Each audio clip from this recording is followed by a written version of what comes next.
اچھا، یہ سوال بہت دلچسپ ہے، لوڈڈ ہے، اور میرے تو موضوعات فیوریٹ موضوعات میں شامل ہیں۔ فیضان امجد ہیں اسلام آباد سے، وہ کہتے ہیں وزیر اعظم عمران خان نے ملک میں فحاشی کے خلاف اسلامی اقدار کے فروغ اور معاشرے کے کردار کی تعمیر سازی کے لیے مکمل جامع پالیسی بنانے کی حمایت کی۔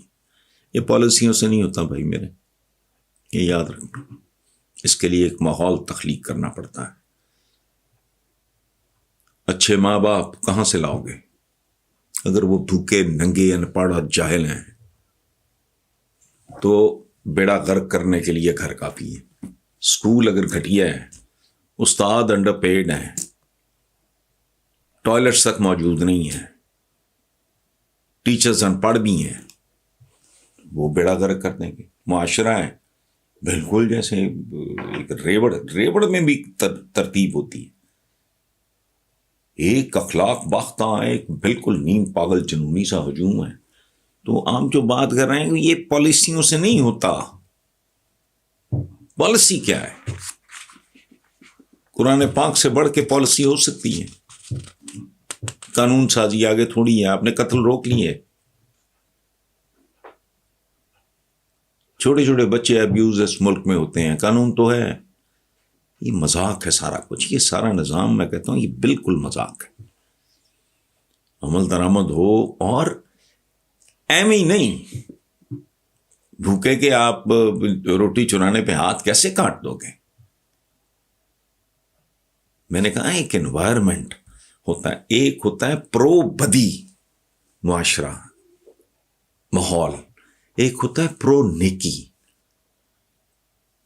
اس میں شر کے بدی کے حق میں وہ ہوتا ہے وہ معاشرہ، وہ انوائرمنٹ ہی ایسا ہوتا ہے۔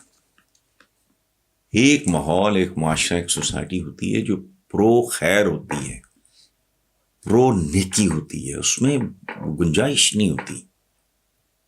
یہ میں نہیں کنسیو کر سکتا کسی مہذب ملک میں۔ پچھلے دنوں میں گیا تھا کسی تعزیت پہ اسلام آباد، تو 2 بار میں نے یہ منظر دیکھا، آگے گاڑی جا رہی ہے، اس میں چھلکے باہر پھینک رہے ہیں۔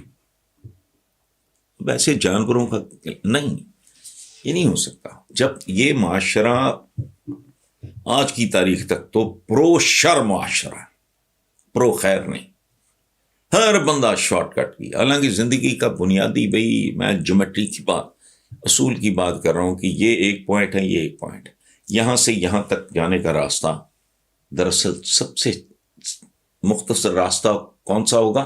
جو سیدھا ہوگا۔ یہاں سے یہاں میں نے اگر پہنچنا ہے، اگر میں ادھر سے آ رہا ہوں، ادھر سے جا رہا ہوں، اپنی طرف سے میں شارٹ کٹ مارنے کی کوشش کر رہا ہوں، میں اپنا پینڈا کوٹھا کر رہا ہوں، پوری قوم اس پہ لگی ہے۔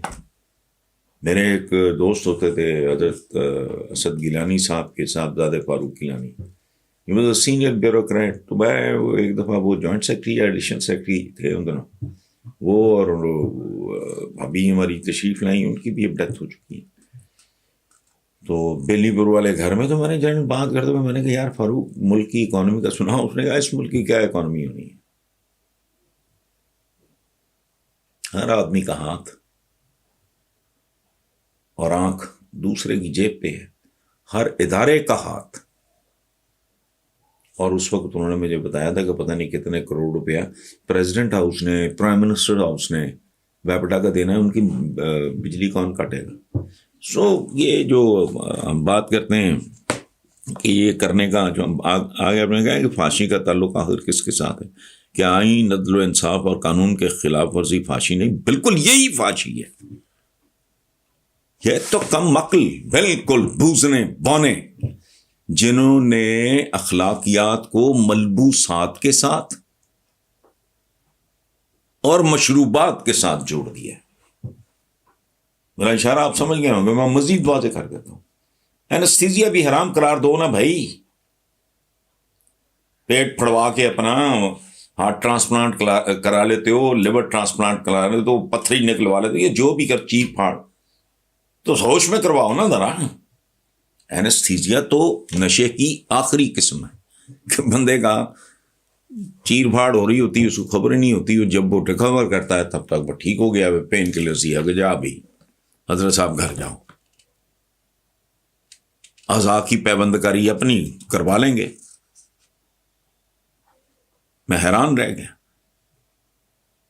وہ میں نے ایک بندے کو کہا، میں نے کہا جی آپ بھی اپنی آنکھیں ڈونیٹ کریں گے؟ وہ تھے بھائی صاحب بولیا، ان کا بھی بڑا زبردست تھا. تو میں نے کہا جی یہ آپ بھی اپنی آنکھیں ڈونیٹ کر دیں گے؟ نہیں یہ تو حرام ہے. تو میں نے کہا جو آپ نے لگوائی آنکھ اس کا کیا بنے گا؟ یہ ہمارے ہاں دیکھو بے راہ روی ہم کہتے ہیں، مغرب بے راہ روی کا شکار ہے. اچھا وہ رستہ بھول کے چاند پہ اور پھر مریخ پہ پہنچ گئے ہم، وہ تو بے راہ روی کا شکار ہے. ہم صراط مستقیم پہ چلتے چلتے IMF پہنچ گئے.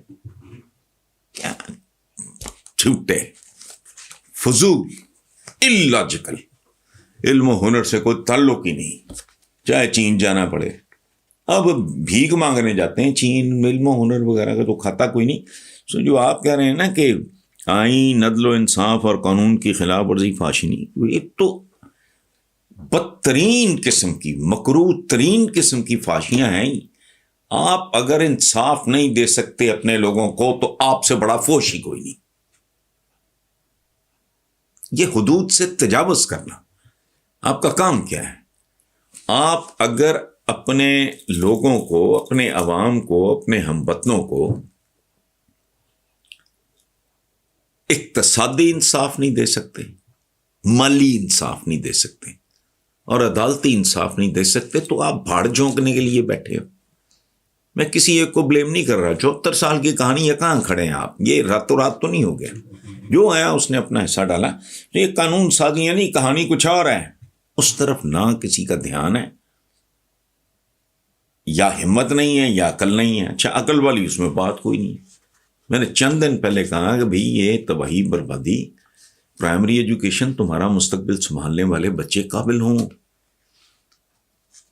جب تک ان کو اچھا انوائرمنٹ گھر میں نہیں ملے گا، اسکول میں نہیں ملے گا، معاشرے میں نہیں ملے گا، وہ تو بس اسی طرح کے چور چکے نکلیں گے. آپ ان کو یہ ملے گا اقتصادی انصاف سے. اچھا عدالتی انصاف ہے، 3 4 نسلیں رل جاتی ہیں، والی وارثی کوئی نہیں ہوتا. کوئی بدماش بہنوں کے حصے کھا جاتے ہیں، بہنوں کی پتہ نہیں کن کن کے ساتھ شادیاں کر دیتے ہیں تاکہ جائیداد نہ دینی پڑے. یہ جہاں اس لیول کی بے غیرتی، بے اخلاقی، فحاشی، بے حیائی، تو یہ ان کی طرف کوئی توجہ نہیں، قطعاً نہیں. انہوں نے اپنی ڈیفینیشنز بنائی ہوئی ہیں. اب میں سوچتا ہوں کہ امیزون کے یا کوئی دور پسماندہ اجاڑ جنگلوں میں اگر وہاں جا کے دیکھیں تو وہاں کے مرد بھی فحش، عورتیں بھی فحش. آپ نے فحش کہا گے؟ انسان کی ابتدا فحاشی سے ہوئی ہے. کیا اس نے سیبلرو کا سوٹ پہنا ہوا تھا؟ انسان کا جب آغاز ہوا ہے وہ پتوں سے، ستر پوشی سے شروع کر دو. کیا اس میں کوئی گوچی ارمانی پہن کے پیدا ہوتے تھے یا پیدا ہوتے ہی وہ پھر کیا ہے؟ ڈیفینیشنز کو ان کو ری ڈیفائن کرنے کی ضرورت ہے.